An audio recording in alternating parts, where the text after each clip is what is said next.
Assalamualaikum warahmatullahi wabarakatuh. Apa kabar teman-teman semua? Semoga dalam keadaan sehat ya.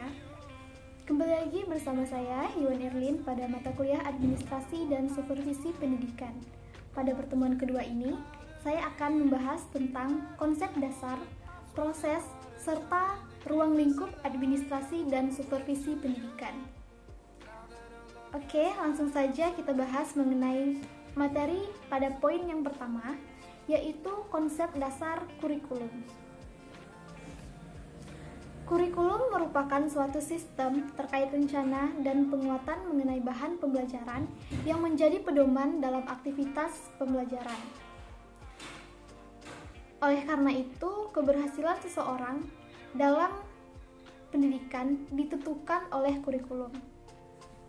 Kurikulum juga menjadi kunci pertama dalam menciptakan lulusan yang memiliki kompetensi yang sesuai dengan tuntutan dunia kerja, sehingga peluang diterima lulusan setelah menempuh pendidikan itu dapat meningkat karena adanya sistem kurikulum yang sesuai atau yang mengacu pada kebutuhan dunia kerja.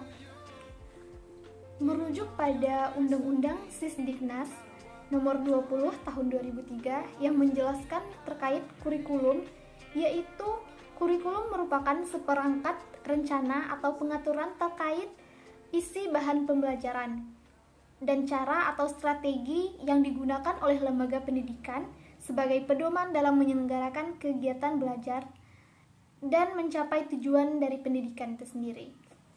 Dengan adanya seperangkat rencana tersebut akan mempermudah dalam pencapaian target pembelajaran. Jika terdapat gangguan atau problematika yang terjadi saat proses pembelajaran itu sendiri, maka dapat diminimalisir karena sudah disusun dalam sistem kurikulum. Sehingga untuk mencari solusi pemecahan masalahnya itu akan lebih mudah. Yang kedua yaitu pengertian administrasi kurikulum dalam lingkup kecil dapat dimaknai sebagai seperangkat mata pelajaran atau mata kuliah yang ditetapkan atau dibahas oleh peserta didik. Dalam arti yang lebih luas, kurikulum merupakan pengalaman belajar yang dimiliki oleh pendidik atau guru, kemudian dikembangkan sehingga peserta didik dapat mengambil pengalaman atau pembelajaran mengenai hal tersebut. Kurikulum sendiri terdiri dari beberapa komponen, yaitu tujuan, isi atau konten, metode yang digunakan, serta evaluasi. Dengan demikian, perlu dipertanyakan apakah komponen kurikulum ini sudah dipenuhi dalam proses pembelajaran.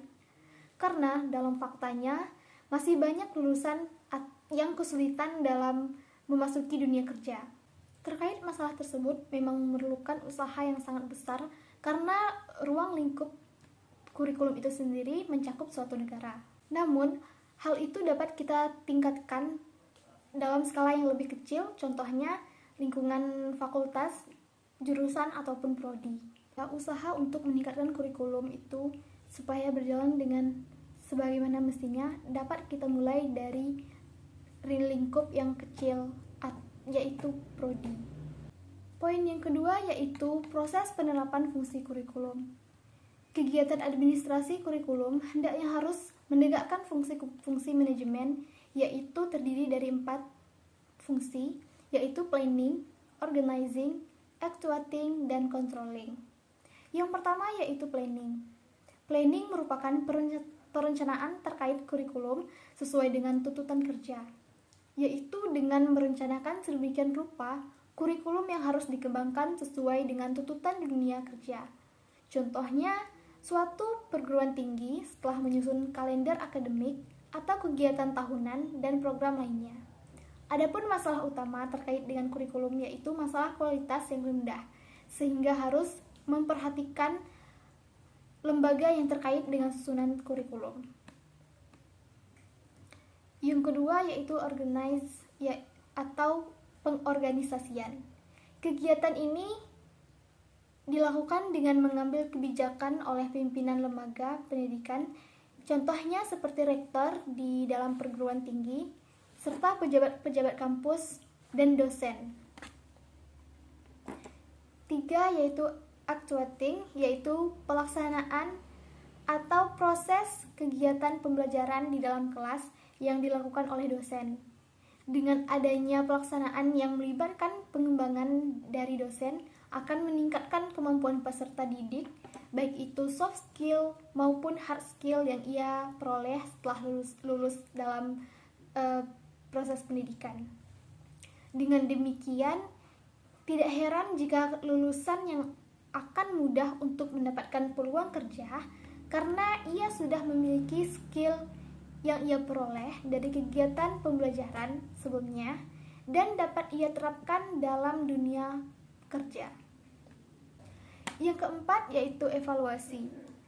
Evaluasi merupakan proses untuk mengetahui apakah tujuan tersebut tercapai atau tidak, mengidentifikasi masalah yang timbul sehingga menghadirkan solusi.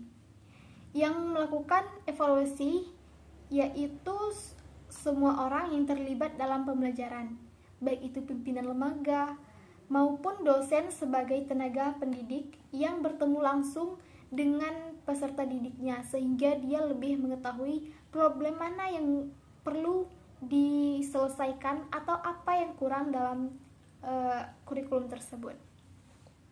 Berikutnya yaitu poin terakhir dalam pembahasan materi ini, yaitu ruang lingkup administrasi pendidikan. Ruang lingkup administrasi pendidikan yaitu mencakup semua pihak yang terlibat dari pimpinan tertinggi atau rektor, dosen sebagai kunci utama kegiatan pembelajaran yang berperan untuk mengevaluasi sampai mana level pencapaian tujuan kurikulum tersebut. Ruang lingkup administrasi pendidikan yaitu bentuk kerjasama yang baik antara pimpinan dosen, mahasiswa, serta pegawai tata usaha yang terorganisasi dalam suatu instansi pendidikan. Pendidik yang secara khusus mengevaluasi atau mengetahui tentang kondisi empirik peserta didiknya. Proses pendidikan itu seperti siklus.